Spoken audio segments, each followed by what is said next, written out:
Le bonheur est d'avoir les yeux fermés,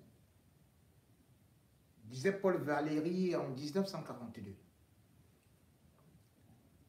Et ceux qui ont les yeux fermés sont heureux de la situation dans laquelle se trouve le Cameroun.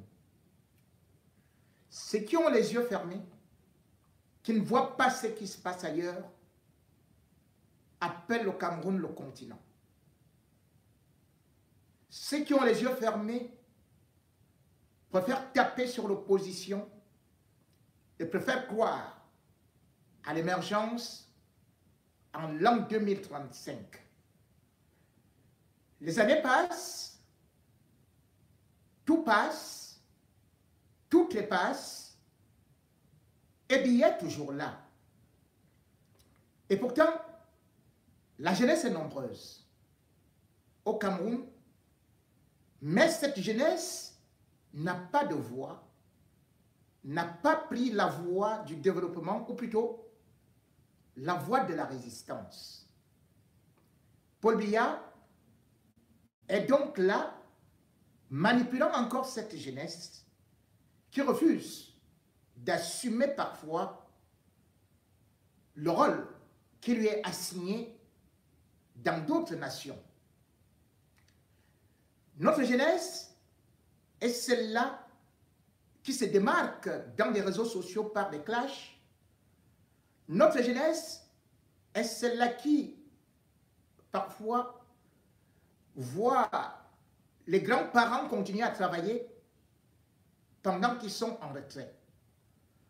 Notre jeunesse est celle qui, lorsque ça se passe à l'étranger, sait parler, sait aboyer, mais au pays, elle a une formule: je veux voir mes enfants grandir. Ils grandissent sous le toit de leurs parents, font des enfants sous le toit de leurs parents. Et leurs enfants font des enfants sous le toit de leurs arrière-grands-parents ou de leurs grands-parents. Ainsi, le Cameroun n'a fait qu'engendrer la pauvreté de couches de la jeunesse qui sont obligées de ramer, de trimer, d'aller dans la débrouillardise. Cette jeunesse est dans la rue. Cette jeunesse n'a pas d'avenir. Et cette jeunesse, parfois, est encore utilisée par le même gouvernement pour combattre ceux qui veulent le changement. Avec juste 2000 francs, du pain, du maquereau, ils sont prêts à se transformer en indiques. La jeunesse camerounaise se trouve nombreuse dans les rues. Ils sont devenus Ben Skinner. Les seuls emplois que Paul Biya a pu créer et qui font florès et aussi provoquent beaucoup d'accidents.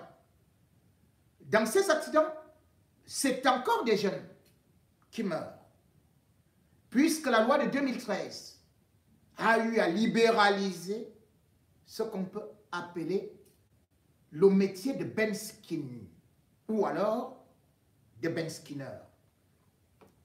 Le Cameroun est devenu le seul pays au monde où, avec le bac, avec la licence, avec la maîtrise, vous n'avez qu'une seule compétence, quelle que soit la filière que vous avez eu à faire, à savoir conduire la moto, jouer au moto-taximan. C'est un secteur que le régime Biya a eu à exploiter pour que les gens ne puissent pas revendiquer. On a fait semblant d'y laisser une certaine liberté, mais en même temps, en y créant à l'intérieur des syndicats d'indiques pour pouvoir maîtriser ceux-là qui, même s'ils peuvent parler, eh bien, seront toujours obligés de se taire. Mais malheureusement, en créant des masses de pauvres, en les manipulant, ils finissent par se retourner contre vous. Les benskinners aujourd'hui sont devenus incontrôlables et peuvent d'ailleurs être à l'origine d'une prochaine révolution. Il suffirait d'un tout petit incendie et tout partira. Les accidents se multiplient à Yaoundé, tout comme à Douala, avec des jeunes qui d'ailleurs ne sont pas protégés puisqu'ils ne portent pas de casque généralement. Ils s'encrassent parfois sur les camions.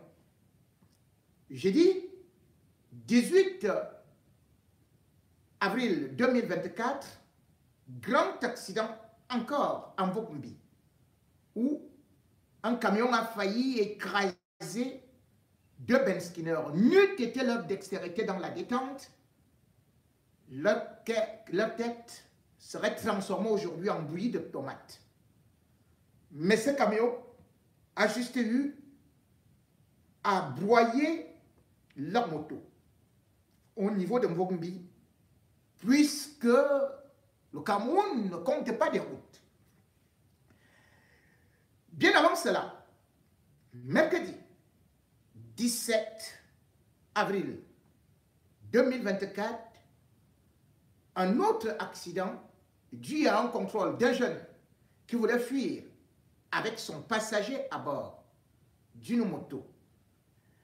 Un contrôle de ces agents qui, dans ce qu'on peut appeler l'anarchie totale, où on ne sait pas le rôle qui est assigné à la police municipale et à la police normale ou nationale, eh bien, le benskiner voulait s'enfuir. Et en voulant s'enfuir, boum, nez à nez, face à face, avec un camion portant des palettes d'eau. Mort sur place. Et c'est à cet instant-là, au niveau de l'axe qui mène à Etoudi, vers le palais présidentiel, qu'un véritable mouvement d'humeur a donc commencé. Les barricades ont été érigées. Etoudi a commencé à trembler parce que les benskinners étaient en train d'affluer. L'OPED indique qu'à Tanganji, le gouverneur, les autorités camerounaises ont placé dans les rangs des benskinners, on peut leur dire de se calmer, ça a failli immédiatement se transformer en une véritable révolution. Il a fallu que le prophète Yunfundi arrive en sapeur-pompier pour prendre immédiatement une décision en disant que désormais, la police municipale de Yaoundé Premier ne devrait plus faire des contrôles, mais seule la police nationale, la gendarmerie, pourrait le faire. On a donc déplacé le problème. Pour l'instant, pour calmer ces populations, ou alors ces benskinners qui voulaient déjà aller à Etoudi. La révolution commence par un rien du tout. Parfois des masses qui sont négligées. Parfois des gens qui sont très pauvres et qu'on a souvent cru contrôler. On a pu le voir, que ce soit en Algérie, en Tunisie, ou même encore au Burkina Faso. Tanganji a demandé qu'on sorte des gros engins pour pouvoir parer à cette éventualité d'un mouvement illimité.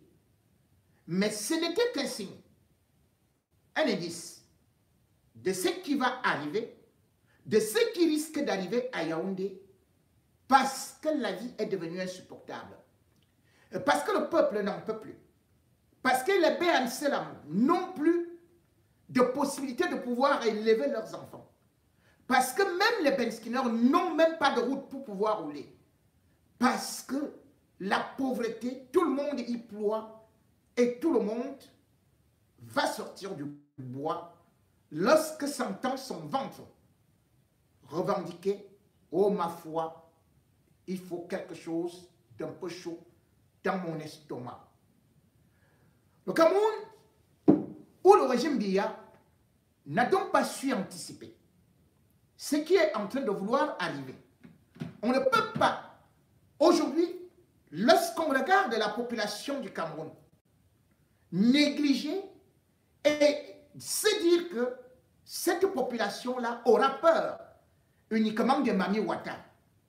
Aujourd'hui, 20% de la population, ce sont, selon les statistiques du gouvernement, sortant des grandes écoles, sont dans le chômage.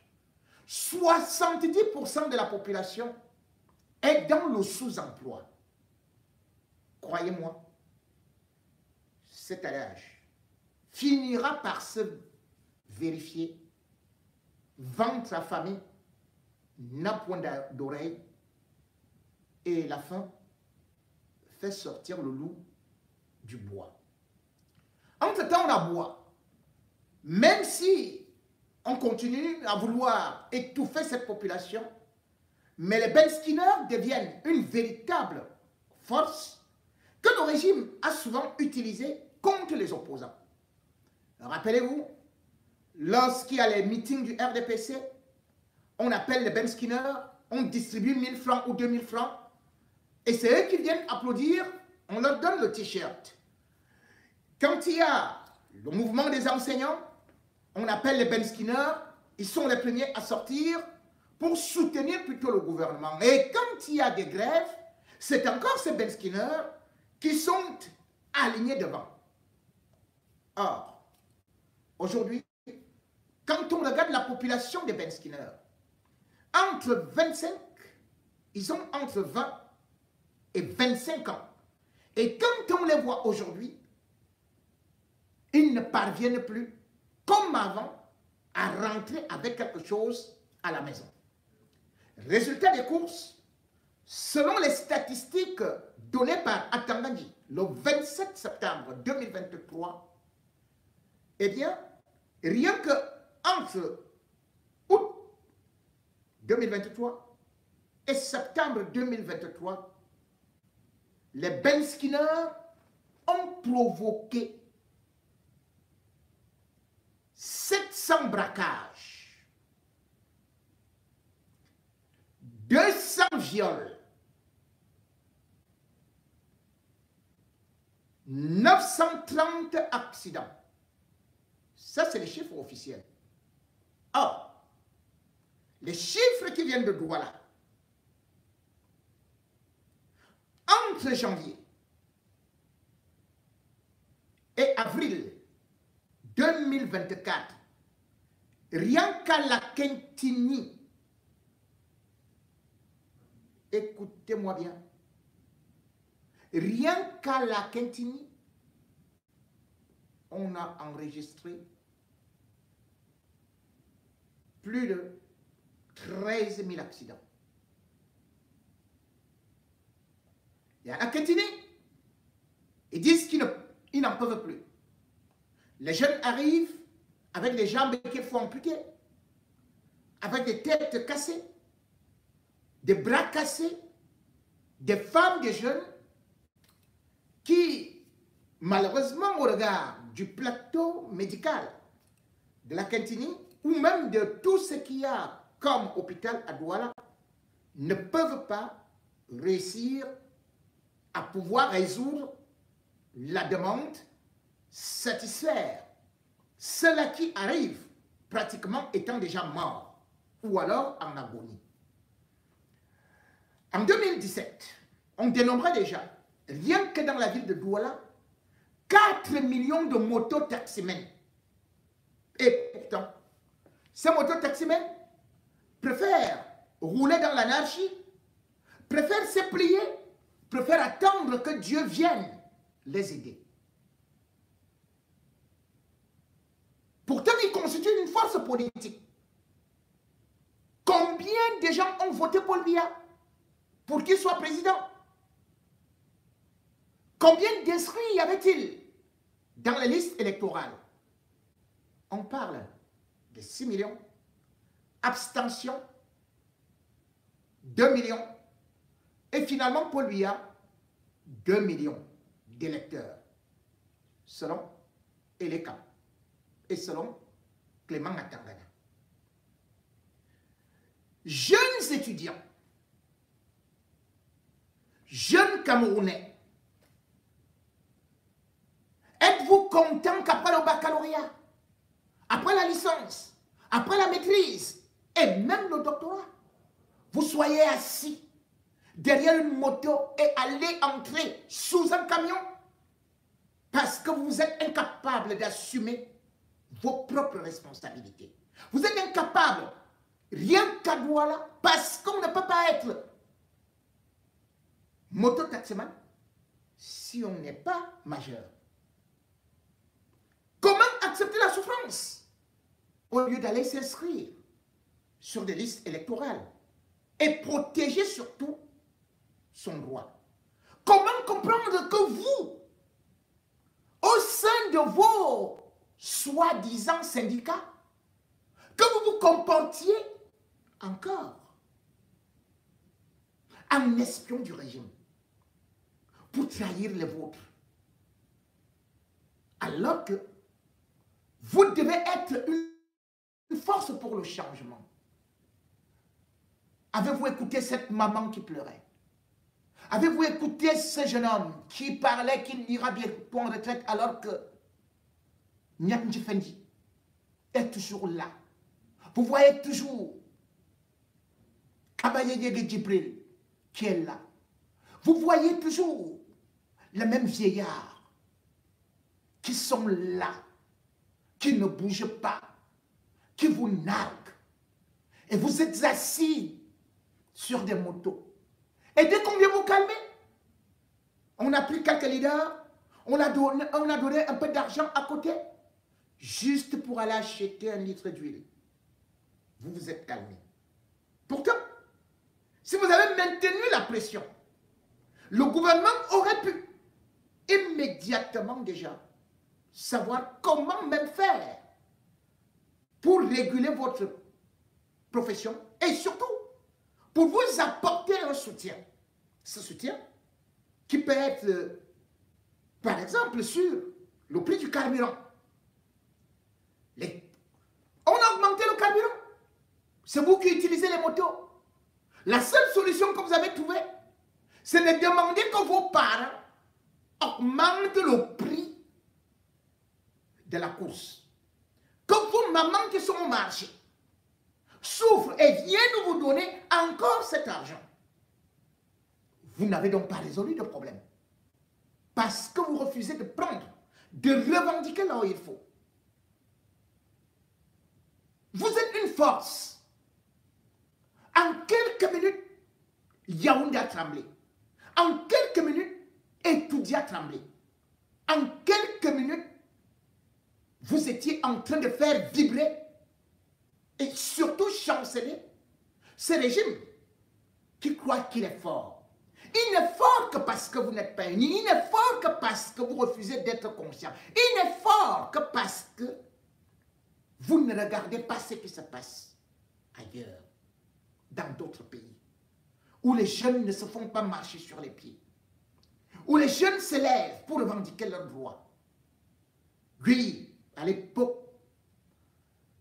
ce qui était à l'université dans les années 90-92, eux, c'était des jeunes qui savaient revendiquer. Ils avaient d'ailleurs créé ce qu'on appelait le Parlement. Y a-t-il encore un Parlement à l'université? Lorsque le régime Biya avait dit qu'il supprimait les bourses et que ces étudiants-là allaient payer, l'université de Yaoundé a chauffé. C'est avec cette Titussédois-là. Ils n'ont pas reculé parce qu'ils savaient ce qu'ils voulaient. Certains sont aujourd'hui en exil. Ils sont devenus des professeurs. Ils ont des familles.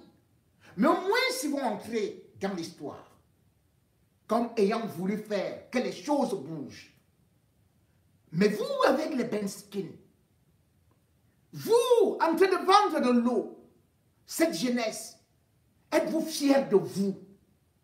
Êtes-vous fiers d'avoir fait ces études-là? D'avoir appris la chimie, la physique, d'avoir appris les sciences,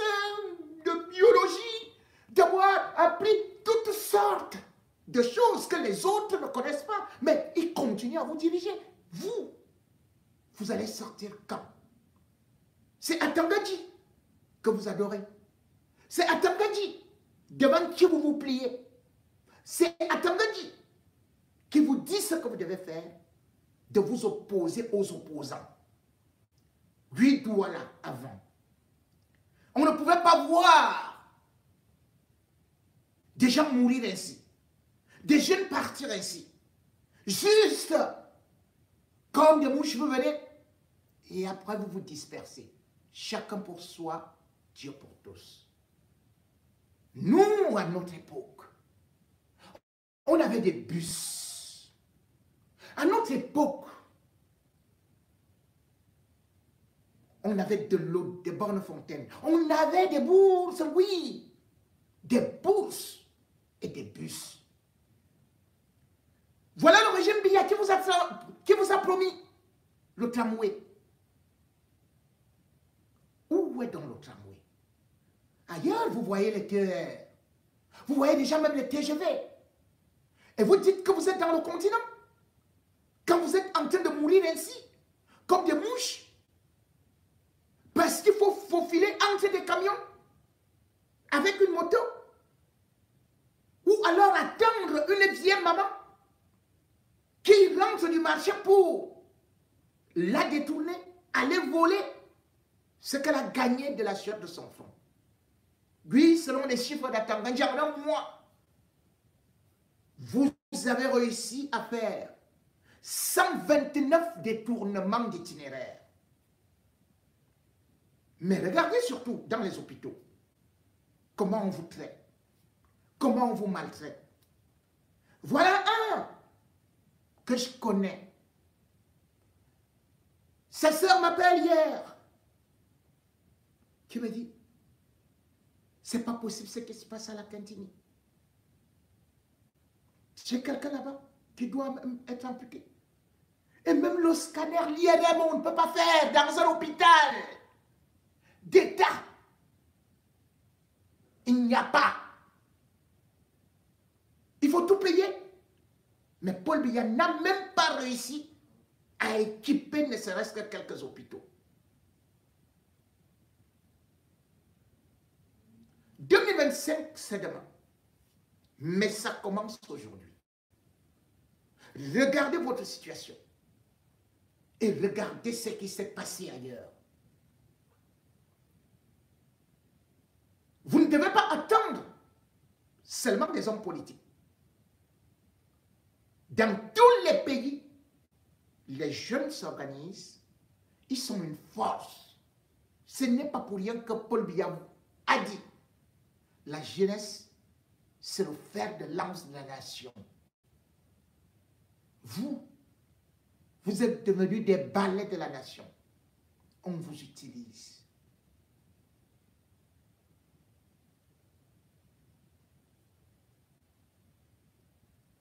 On regarde ce qui s'est passé à Yaoundé. C'est aussi un avertissement à Tangadji, qui d'ailleurs, vous étiez nombreux quand il vous disait, désormais vous allez respecter la loi de 2013, c'est-à-dire que vous devez avoir le permis A, vous devez avoir des immatriculations, sans oublier que partout, les policiers, les gendarmes, ils vous raquettent. Après cela, on va demander aussi que vous puissiez même payer des impôts. Mais puisque vous ne constituez pas une force, alors que vous êtes nombreux, c'est-à-dire vous êtes une vraie force, vous allez payer. Quelle est cette jeunesse qui ne connaît pas dire non? Quelle est cette jeunesse qui plie les chines à tout? Quelle est cette jeunesse qui ne connaît pas faire un sitting?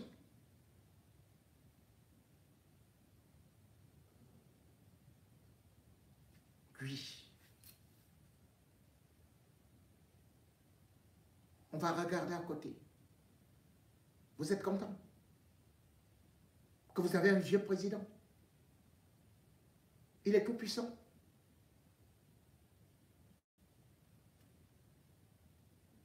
Juste parce qu'on peut dire qu'on est feignant.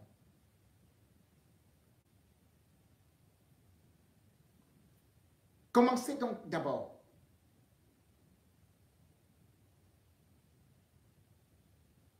montré l'exemple